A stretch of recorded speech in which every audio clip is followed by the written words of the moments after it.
Is there a difference between feeling good about something and having something just sound good?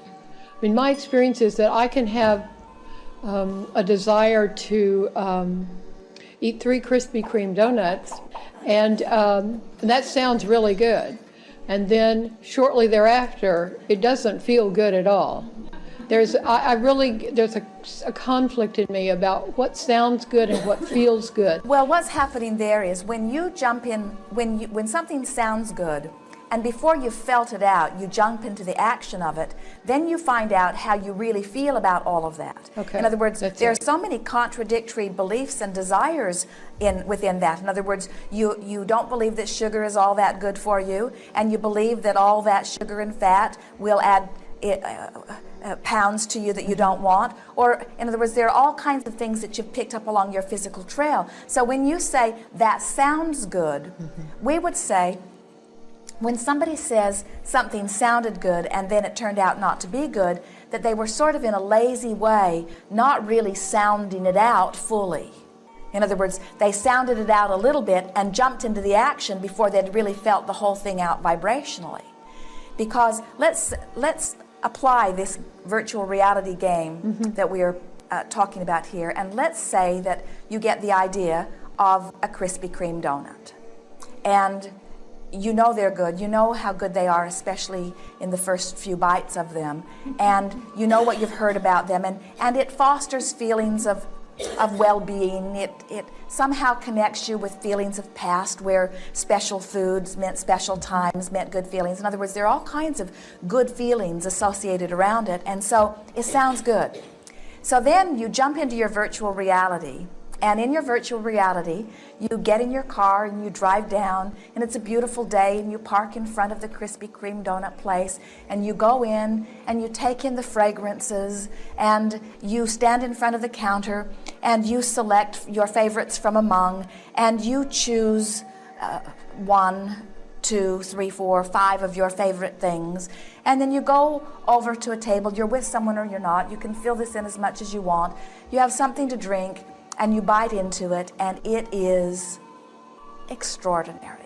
And then you eat and carry it out. Eat it and eat it. Eat all 5 of them. And as you do that, how you think you're going to feel is probably going to turn up in this virtual reality. That's a little screwy way to be using virtual reality, but it is a very telling way also, because before you've even gone to the Krispy Kreme donut shop, you've had a fuller experience about what it means to you.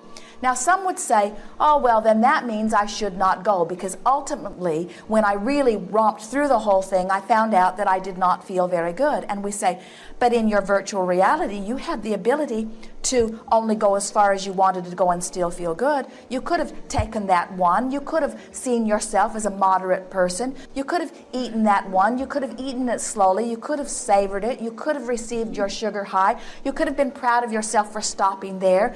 You could have stayed there and savored it and let it been a longer experience. You could have played it out in an absolutely only positive way. And as you did, you've changed your whole relationship with Krispy Kreme donuts. In other words, you've changed it into something that could always only be a positive thing. In fact, you could reach the place where you say a Krispy Kreme donut a day keeps the doctor away. In other words,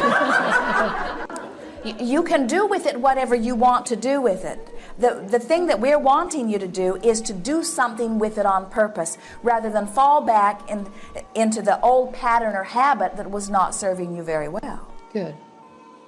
Thank you. It's a wonderful thing when you realize that everything in the universe, and certainly everything in your body, will conform to the vibration of your choice. So you could see yourself in your virtual reality. You know these people that you know who seem to be able to eat everything that they want, yes, and seem to be able to maintain. So you put yourself in that situation. In other words, you see yourself there. You conjure what that must feel like. You notice that you can be self-regulating. You discover how delicious it is to eat something as much as you want of it. In other words, you play that out, and once you've played it out, you will feel it click into place, and you will begin to notice it reflecting in the reality that you are then living. We really like this idea of deliberately going to this virtual reality place, because it's something that most people do not do very much. what we mean is most people do not deliberately conjure thoughts, put them together in pleasing configurations. And that's what deliberate creation is. Most people hook onto a thought and then let it take them anywhere that thought has ever taken them. And then there's no power within the individual. Then there's no power within it. Then you're not. And so when you take a thought like Krispy Kreme donut, almost everybody went right to that place that you didn't want to end up. In other words, almost everybody does that. They all have that love-hate relationship with Krispy Kreme donuts. They want it, but they fear it. They want it, but they hate it. They want it, but in other words, and so as a result, almost no one can eat one in joy, and almost no one can feel the benefit of eating one. And there is plenty of benefit in eating one if you will allow it to be, you see. Wow, benefit.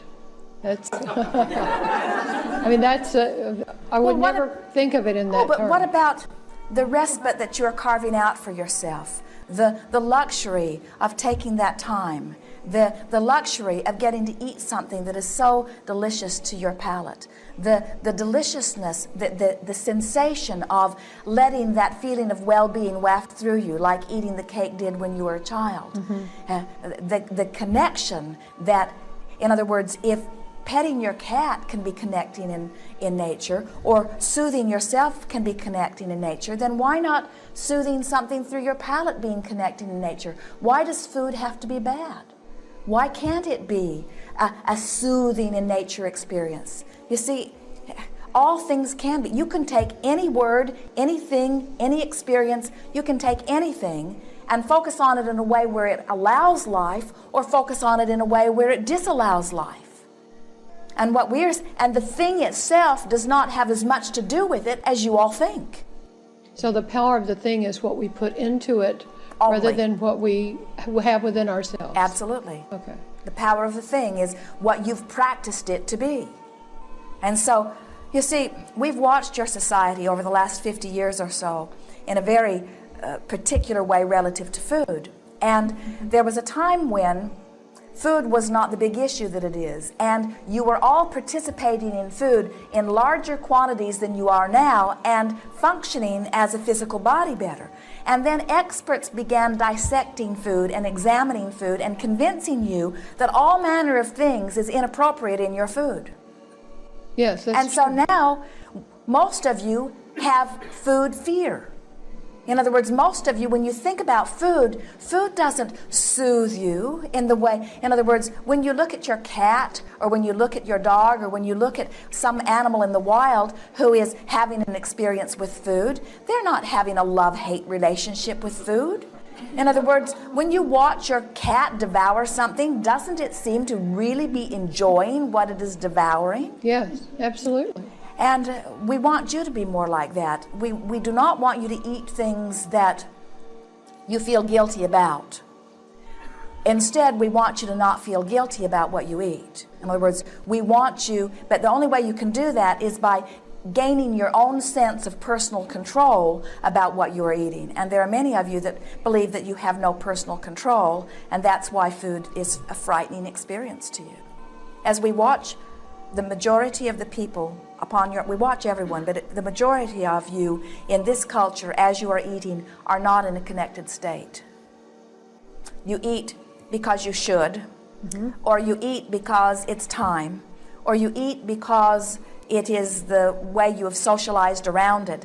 But no matter how good the food looks to you, as you begin to participate within the food, almost within the fourth or fifth bite, you get back into that resistant mode where your body really has to work hard on whatever it is that you're consuming.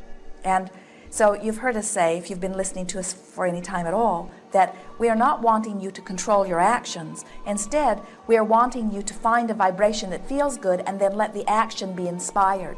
And that's what this virtual reality will do. If you will go into a virtual reality and really enjoy a Krispy Kreme donut and change your relationship with Krispy Kreme donut, then you can do it with anything until you can reach the place where food then becomes your friend. And when food is your friend, you can be much more discerning about it. It won't feel like it is controlling you.